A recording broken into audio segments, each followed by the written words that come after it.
Bonjour à tous et bienvenue sur Ouest France pour ce troisième épisode d'À notre tour. Aujourd'hui, le peloton fait relâche et s'accorde une journée de repos. C'est l'occasion idéale pour dresser un premier bilan après les 9 premières étapes. À mes côtés, Gaspard Brémond, Vincent Côté. Bonjour messieurs, j'espère que vous allez bien. En un mot, comment avez-vous trouvé cette première semaine de course, Vincent ? Je reste sur l'impression de l'étape d'hier au Puy-de-Dôme, un petit peu frustrante parce qu'on espérait une explication pour la victoire d'étape entre les ténors du classement général. Cette explication est venue, mais 8 minutes derrière les échappés. Voilà, c'est le petit bémol, mais le tour est encore long, donc c'est logique que le peloton veuille parfois s'économiser. Donc frustrant, Gaspard ? Alors un mot, moi je vais en dire deux. Deux visages parce qu'il y en a deux qui dominent ce Tour de France, Vingegaard et Pogačar, et puis deux visages parce qu'on a eu une première semaine avec parfois du très ennuyeux et parfois du passionnant, donc aussi des étapes à deux visages. On va faire le point sur le classement général, on en parlait. Donc c'est Jonas Vingegaard qui est le maillot jaune pour 17 secondes d'avance sur Tadej Pogačar. Le troisième, c'est Jay Hindley, déjà à 2 minutes 40. Et dans le top 10, on retrouve deux Français, David Gaudu à un peu plus de 6 minutes et Romain Bardet, 10e à 6 minutes 58. Pour commencer ce premier bilan, nous allons prendre la direction de l'Auvergne pour retrouver Dylan Lemay, notre envoyé spécial sur le Tour. Alors pour Dylan, le grand bonhomme de la semaine, c'est Jasper Philipsen.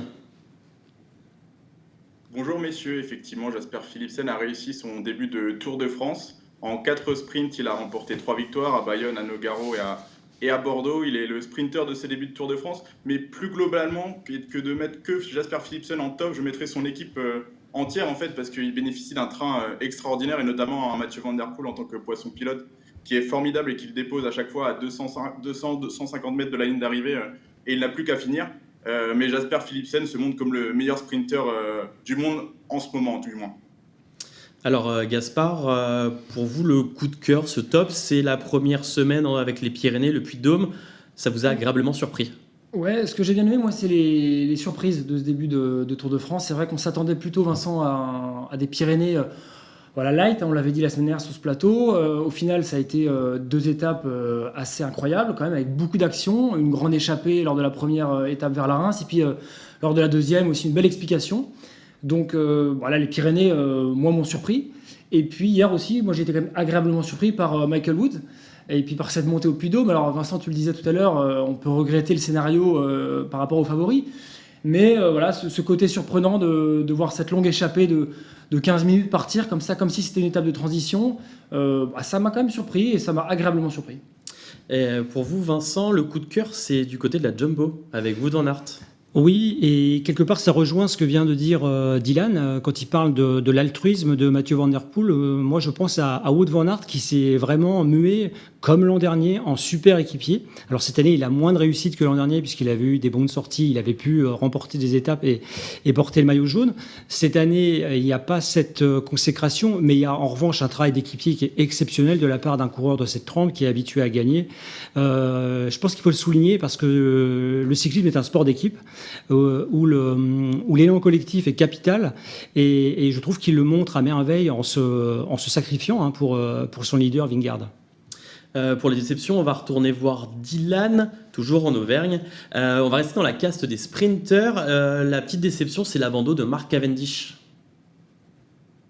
Tout à fait. Le sprinter britannique a frôlé la victoire à Bordeaux. Il a été victime d'un problème de dérailleur dans les 100 derniers mètres. Il est passé du 12 au 11 dents. Et Jasper Philipsen l'a privé de la victoire et surtout l'a privé de ce record.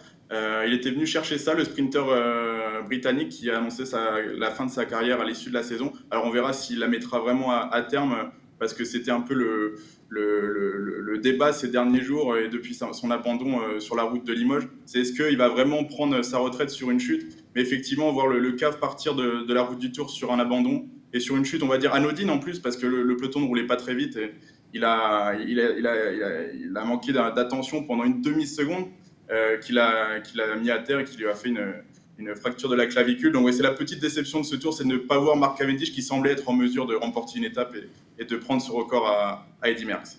Rapidement, Vincent, avant de passer à votre flop, plutôt d'accord avec les propos de Dylan, c'est une déception de ne pas le voir gagner ? Oui, forcément, parce que, comme le dit Dylan, il semblait revenu à un super niveau, hein. Il était dans le match à Bordeaux. On sentait qu'il montait en puissance. Alors après, les sprints, tu ne vas plus en avoir beaucoup jusqu'à Paris. Aurait-il été capable de bien passer le massif des Alpes et d'avoir encore suffisamment de fraîcheur? Voilà, pour le grand roman du Tour, c'est forcément une déception de perdre un si beau coureur. Et Gaspard, on va le voir en 2024 ou il va arrêter? Je pense qu'il va arrêter. Je pense qu'il va respecter ce qu'il a dit, même si effectivement ses dirigeants vont peut-être essayer de le convaincre. Et je suis pas sûr qu'il serait parvenu à gagner une étape sur ce Tour de France, moi, notamment parce qu'effectivement les Alpes arrivent et ensuite il y a peu d'étapes propices aux sprinteurs. Ils passent pas forcément bien la montagne derrière, donc ça aurait été compliqué quand même d'enclencher ensuite jusqu'à Paris des victoires. Moi je pense que alors c'est une fin très triste, c'est sûr, mais toutes les bonnes choses ont une fin, donc voilà, il faut savoir s'arrêter. Un autre passage un peu triste, c'est votre flop, Vincent, les Français, le niveau des Français sur ce Tour. Oui, alors les lundis se suivent et ne se ressemblent pas. Il y a une semaine, ici, dans l'émission À notre tour, on était sous le charme de Victor Lafay qui a remporté la deuxième étape du Tour. Là, on vient de vivre une semaine particulièrement décevante. Certes, ils vont dans les coups, ils sont présents dans certaines échappées, à l'image de Julien Alaphilippe, Valentin Madouas, mais ils ne sont pas là pour concrétiser, comme hier, hein, au Puy-de-Dôme, où Pierre Latour est bien revenu du diable au Vauvert, mais que pour la deuxième place. Donc c'est forcément frustrant, même si le bilan, c'est à Paris qu'on le tirera. Ça rejoint un peu votre flop, Gaspard, avec ce peloton à 2 niveaux, et les Français font partie du 2e niveau. Ils ont du mal à exister, les Français, c'est sûr, parce qu'il y a 2 extraterrestres aujourd'hui sur le Tour de France. Et moi, j'ai choisi ce flop-là parce qu'effectivement, alors c'est génial, il y a du suspense, il y a très peu de secondes d'écart entre les deux, 17 secondes là pour cette journée de repos. Mais d'un autre côté, ils sont tellement au-dessus du lot que ça écrase un peu toute la course. C'est-à-dire qu'on sait aujourd'hui que dès qu'on va avoir des étapes de montagne, des étapes compliquées, on aura ces 2 garçons-là au-dessus des autres. Ils sont un peu seuls au monde. Et c'est jamais bon dans l'histoire du cyclisme d'avoir une domination pareille aussi, ça pose des questions parfois. Et surtout au niveau de nous, notre suivi, on aime bien quand il y a du suspense à tous les étages. Et malheureusement, tout en haut, là, il n'y a plus trop de suspense. On sait que ces deux-là, aujourd'hui, sont intouchables. Vincent, je ne sais pas ce que tu en penses. Le seul suspense qui demeure, il faut quand même s'en féliciter, c'est qu'ils sont encore 2 pour un seul maillot jaune. On a connu des éditions de Tour de France où, dès la première étape de montagne, le leader écrasait la course et puis plus personne ne le revoyait. Mais effectivement, je pense que, et je reviens aux coureurs français qu'on suit plus particulièrement, on ressent comme un manque d'audace, comme une peur de se lâcher. Peut-être aussi parce que ce qui vient en cette 2e semaine est aussi copieux comme menu. Vincent, vous vouliez juste rajouter un petit mot concernant les spectateurs au bord de la route. Oui, on a assisté samedi à l'abandon de Stef Kras, le leader de l'équipe vendéenne Total Energy, qui réalisait un superbe début de tour. Pourquoi a-t-il abandonné? Parce qu'un spectateur qui s'était avancé sur la route l'a fait chuter. Et je trouve que malgré les rappels à l'ordre du diffuseur, des médias, il y a encore beaucoup trop d'inconscience sur le bord de la route, peut-être parce que des spectateurs ne se rendent pas compte de la vitesse d'un peloton professionnel. Et ça me dérange quand je vois des spectateurs qui sont en train de regarder la course à travers l'écran de leur smartphone. Ça me dérange quand je vois des spectateurs qui s'avancent comme ça sur le bitume au mépris de la sécurité des coureurs et surtout des conséquences que ça peut avoir, parce qu'aujourd'hui on a, je me répète, un leader qui est sur sa chambre, sur son lit d'hôpital pour se remettre de cette chute, et c'est dommage. Et c'est arrivé avec Lilian Calmejane également, où les drapeaux ont été pris dans le vélo. Hier, voilà, les spectateurs des fans de Raymond Poulidor dans le Limousin qui ont fait tomber des maillots sur Lilian Calmejane, et ça a provoqué sa chute. Donc, comme je vous le disais, aujourd'hui, le peloton fait relâche. C'est l'occasion pour notre envoyé spécial Maxime Baron de rencontrer Blaise Chauvière. C'est le spécialiste musette de la formation Total Energy.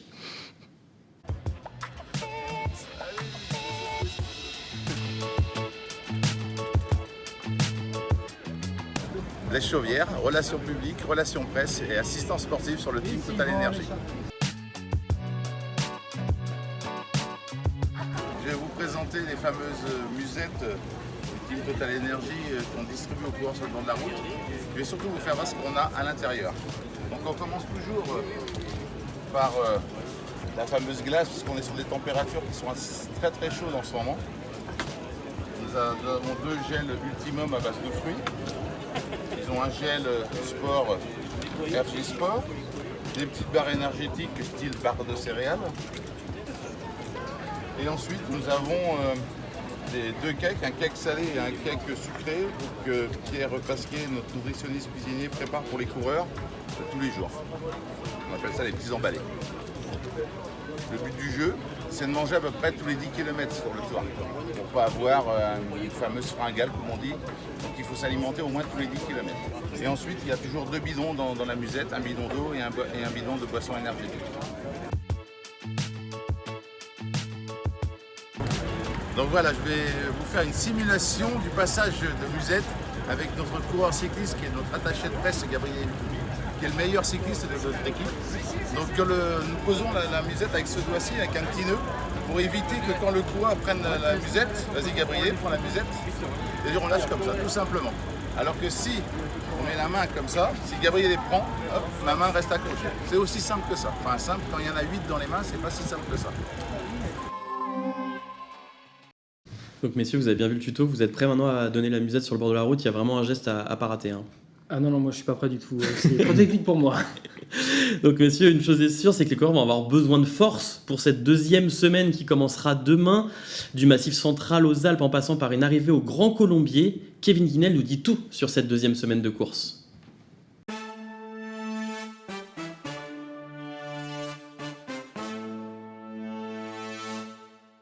Les Pyrénées n'ont pas été aussi petites qu'on ne l'imaginait, les favoris ont bougé là où on ne les attendait pas et ils nous ont finalement un petit peu laissé sur notre faim au Puy-de-Dôme.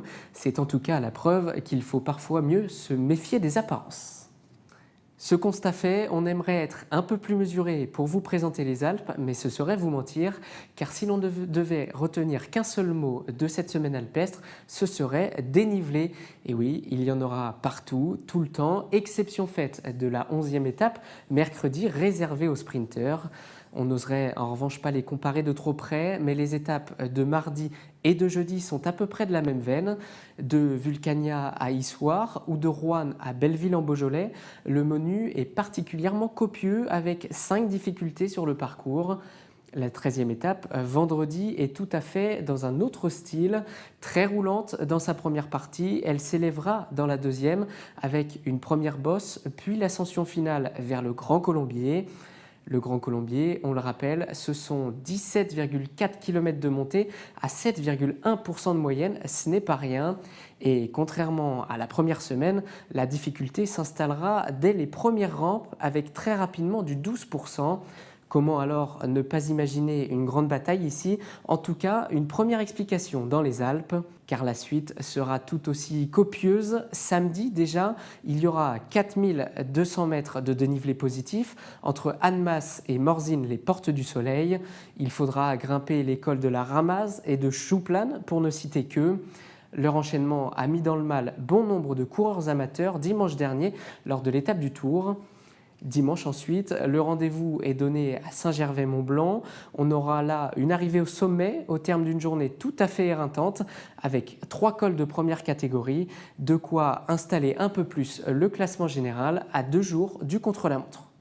Vous l'aurez donc compris, le peloton tire un trait sur les étapes de montagne irrégulières. Les moments de répit seront beaucoup plus rares, tant pour les coureurs que pour nous, téléspectateurs.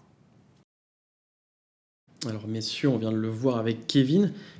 La question que j'ai envie de vous poser, c'est est-ce qu'elle va être décisive cette semaine dans ce duel entre Pogačar et Vingegaard? Je rappelle, il y a 17 secondes d'écart entre les 2 hommes, Gaspard. Je ne pense pas, parce que je pense qu'il y aura le col de la Lose mercredi prochain, le chrono la veille mardi, qui seront aussi des gros morceaux, mais en tout cas elle va faire déjà mal, et puis elle va un peu s'inscrire dans la poursuite de ce qu'on a vu hier au Puy-de-Dôme. C'est-à-dire de nouveau un duel entre Pogačar et Vingegaard. Donc elle ne sera pas décisive, mais en tout cas le tour pourrait basculer, peut-être quelques secondes pourraient encore se grappiller. Mais je ne sais pas ce que tu en penses, Vincent. Moi je pense que la Lose restera quand même l'étape reine de ce tour. A priori oui. Maintenant là on vient de rentrer finalement dans la 2e partie du tour. 9 étapes ont déjà été disputées. Tout ce qui arrive maintenant est censé justement figer ce classement général. On voit que les deux hommes se marquent vraiment de près. Je pense que ils sont là aussi pour écrire l'histoire. C'est-à-dire qu'après avoir mis de côté le Puy-de-Dôme et ne pas avoir voulu remporter l'étape, il y a des arrivées au sommet qui se profilent, qui vont forcément intéresser ces coureurs qui sont aussi là pour écrire la légende du Tour. Moi, je pense que l'étape de vendredi au Grand Colombier sera plutôt favorable à Pogačar. C'est plutôt une course de côte, comme on l'a vu hier au Puy-de-Dôme. Celle de samedi, en revanche, elle serait peut-être plus taillée pour l'équipe Jumbo-Visma, donc Vingegaard, parce qu'il y a un enchaînement de cols. Donc on sait que l'équipe Jumbo-Visma maîtrise bien ce genre d'étape avec vraiment plusieurs difficultés. Et l'étape de dimanche, qui est peut-être un petit peu moins dure sur le papier, mais sachant qu'elle arrive la veille d'un jour de repos, ça va aussi cogner assez sévère. On aura quand même un VSD assez redoutable. Je pense qu'entre les deux, pour moi, il faut jeter la pièce en l'air pour l'instant. On ne sait pas trop qui est devant. Il n'y a pas d'ascendant pris par Pogačar sur les 2 dernières étapes où il arrive à le distancer. Je pense que psychologiquement, le momentum, comme on dit, il est peut-être plutôt du côté de Pogačar. Il a grappillé sur les 2 dernières arrivées au sommet. Néanmoins, la seule vraie différence, le vrai gros écart, il a été fait par Vingegaard dans la première étape pyrénéenne. Donc pour moi, ils sont vraiment presque à égalité, ces deux-là, aujourd'hui. Ils sont proches l'un de l'autre. Après, Pogačar a-t-il envie d'endosser le maillot jaune trop vite, trop tôt? A-t-il l'équipe pour contrôler la course aussi longtemps? Ça, ce sont des questions qu'il faut se poser aujourd'hui. On sait que Jumbo a un savoir-faire en la matière, mais on a vu que lorsque Vingegaard devait justement courir en patron, eh bien, il manquait parfois de sérénité et reste quand même sur 2 petites défaites face à Pogačar. Ouais. Donc, c'est ça qui va se jouer maintenant. Peut-être aussi que côté UAE, eh bien, on a tout misé sur cette 3e semaine, justement, sur ce moment où Pogačar décidera de s'emparer du maillot jaune pour porter les stockades avec une équipe qui aura gardé des réserves pour faire la course. En plus, Pogačar peut monter en puissance. On sait qu'il a peu couru au mois de juin, il n'a pas fait le Dauphiné comme Vingegaard, donc il va sans doute monter en puissance. Donc effectivement, cette 3e semaine, elle sera sans doute décisive pour moi. C'est pour ça qu'elle sera plus décisive. Et Vingegaard, normalement, et je te coupe Gaspard, mais Vingegaard devrait, lui, baisser un peu pavillon parce que le pic de forme n'est pas voué à demeurer comme ça pendant 2 mois. On sait qu'il était à un niveau stratosphérique sur le Dauphiné. Il a débuté le Tour également sur cette même état de forme. Peut-il la garder jusqu'aux Champs-Élysées? Après, il y a pour moi une inconnue. Ça reste quand même au sein de l'équipe Jumbo. L'an dernier, ils avaient Primož Roglič, qui leur a permis de faire basculer le Tour de France au col du Granon. Ils ont envoyé Primož Roglič à l'avant, Pogačar a suivi, ensuite c'était Vingegaard, à tour de rôle, et Pogačar s'est usé. Cette année, ils n'ont plus cette carte-là. Donc ils ne vont pas pouvoir faire la même stratégie que l'an passé, un peu cette multitude d'attaques. Est-ce que du coup, au corps à corps, seul à seul comme ça, Vingegaard pourra prendre le dessus sur Pogačar, vu ce qu'on a vu ces derniers jours? J'ai quand même un petit doute, même s'il était vraiment stratosphérique au Dauphiné, au-dessus de tout le monde. Là, face à Pogačar, qui semble aussi sur notre planète, j'ai quand même un petit doute. Pardon, Julien, il y a la vérité des jambes, ça c'est un fait, mais il y a aussi l'ascendant psychologique. Et moi, je pense qu'il est du côté de Tadej Pogačar. Tadej Pogačar a vraiment marqué les esprits là, sur l'ascension du Puy-de-Dôme ou dans les Pyrénées, sur la 2e étape. Je pense qu'il sait qu'il a confiance, la sérénité dans son camp et va vouloir en profiter. Moi, j'ai peur quand même que Vingegaard ait voulu tuer le Tour lors de l'étape de Cauterets, la 2e étape pyrénéenne. Il n'est pas réussi à le faire et il y a eu un tournant psychologique notamment qui s'est joué ce jour-là. Et je pense qu'il va traîner ce scénario de course durant les prochains jours. J'ai un peu peur que dans sa tête, ça cogite. Et ce que tu disais, Vincent, tout à l'heure est assez juste. L'équipe UAE est sans doute moins forte que Jumbo. Il n'a pas forcément Pogačar envie de prendre le maillot jaune trop tôt. Et il a quand même déjà gagné le Tour de France la veille de l'arrivée. C'était son premier tour en 2020. Donc il sait faire ça. Il sait être le roi du suspense et mettre le petit dernier coup de collier pour avoir le maillot jaune. Donc ça peut très bien aussi se jouer. On n'a pas du tout parlé de cette dernière étape en Alsace, au Markstein, où les 2 coureurs sont encore à quelques secondes d'écart au départ, et Pogačar nous fait un festival dans cette étape-là et remporte le Tour. On en parlera la semaine prochaine. Voilà, superbe transition. On va essayer de répondre à toutes ces questions déjà la semaine prochaine. On verra comment va se passer cette 2e semaine. C'est déjà la fin de cette 3e émission. Merci Vincent, merci Gaspard. Nous, on va se retrouver à distance la prochaine fois. Effectivement, je pars mercredi sur les routes du Tour, donc je vous suivrai avec beaucoup de plaisir. Le Vénard. Merci à tous. On se retrouve lundi prochain sur Ouest France pour une nouvelle émission 100% Tour de France.